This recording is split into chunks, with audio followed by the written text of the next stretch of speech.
40 years of tears. Mother finally finds lost son. The year was 1986.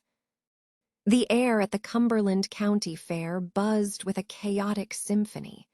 The tinny jingle of the carousel, the barker's call for the ring toss, the sizzle of onions and peppers on a distant grill, and above it all, the delighted squeals of children. For Alara Hayes, then a vibrant 38, it was a perfect summer afternoon. Her hand, warm and firm, was clasped by a much smaller one, belonging to her 3-year-old son, Liam. His laughter, bright as the August sun, was the sweetest note in the cacophony. He had his father's cerulean eyes, her own stubborn chin, and a tiny, almost invisible strawberry-shaped birthmark just beneath his left collarbone, a secret map only she and her husband, Thomas, knew by heart. He wanted the giant stuffed bear, the one with button eyes and a ridiculous green bow. "Just one more throw, Mommy, please." His voice, a melodic lisp, was irresistible.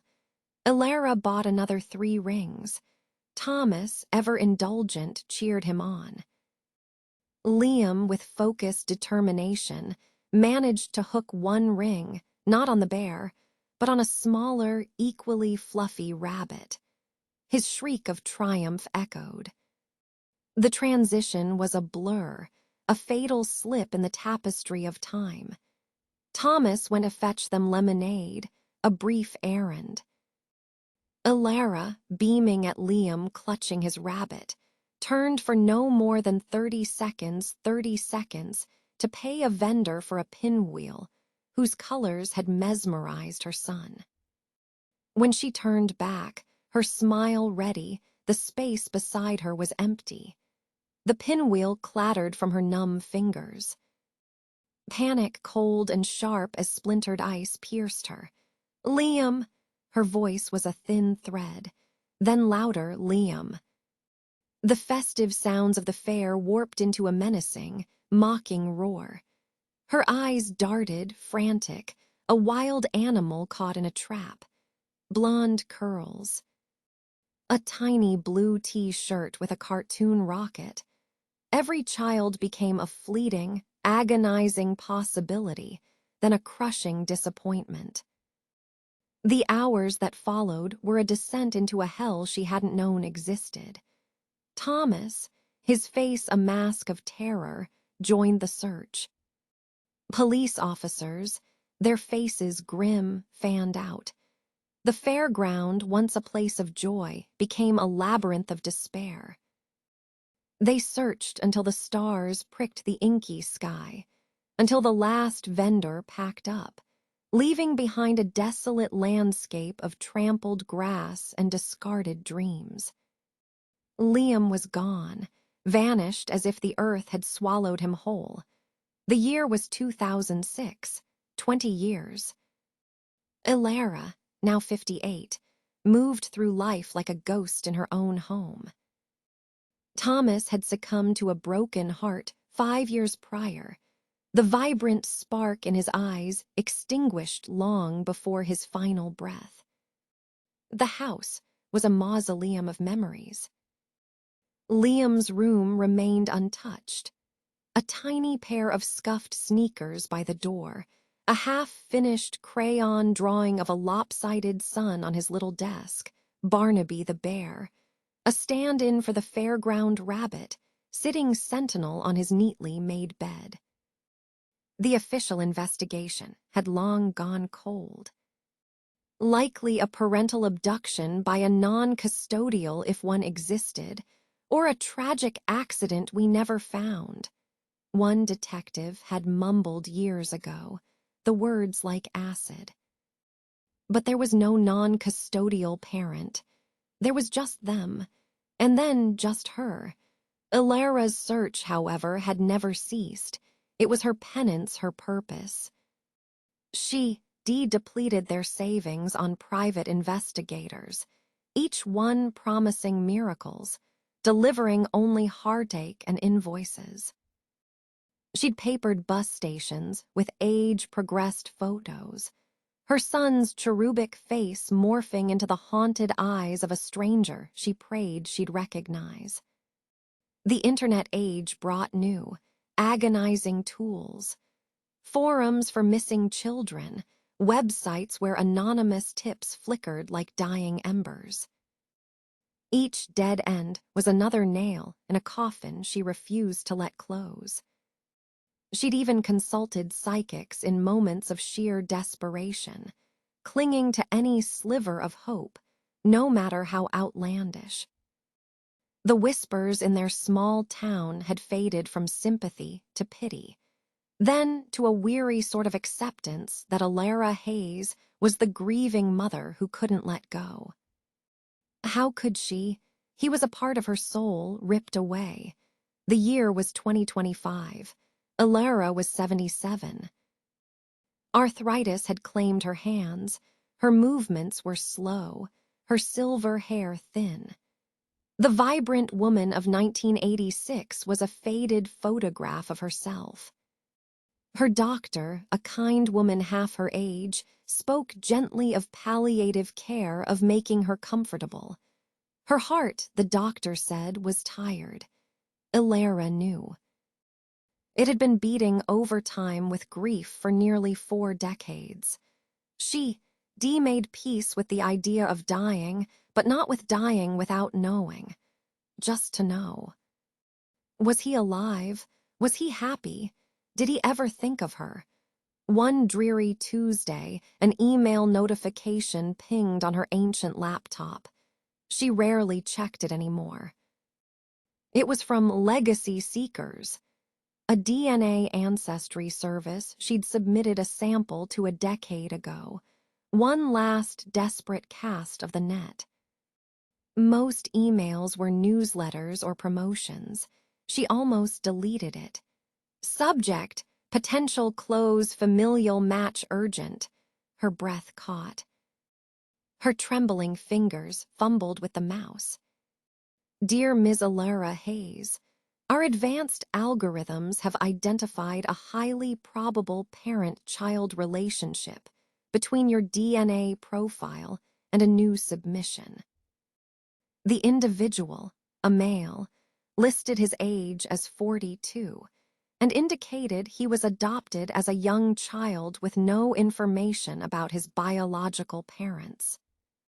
His submission notes a desire to find biological family. 42. The math seared her brain. Liam would be 42. The room spun. She gripped the edge of the desk, her knuckles white. It couldn't be. After all these years, so many false dawns, so many cruel hoaxes. Yet this felt different.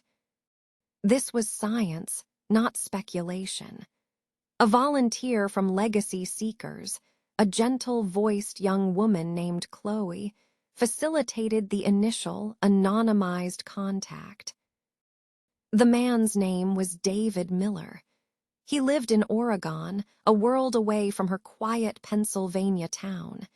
He was a landscape architect, married, 2 daughters. Alara's potential granddaughters. The thought was a sharp, sweet ache. Through Chloe, Alara asked her one, burning question, the one that had haunted her sleep for 39 years. Does he have any distinguishing birthmarks, specifically on his upper chest or collarbone area? The wait for his reply was an agony that surpassed even the early days of his disappearance. She didn't eat. She barely slept. She just sat, staring at Liam's photograph, the one taken a week before the fair, his smile innocent and trusting. The year was 2026. Chloe called. Her voice was soft, hesitant. Alara, David responded.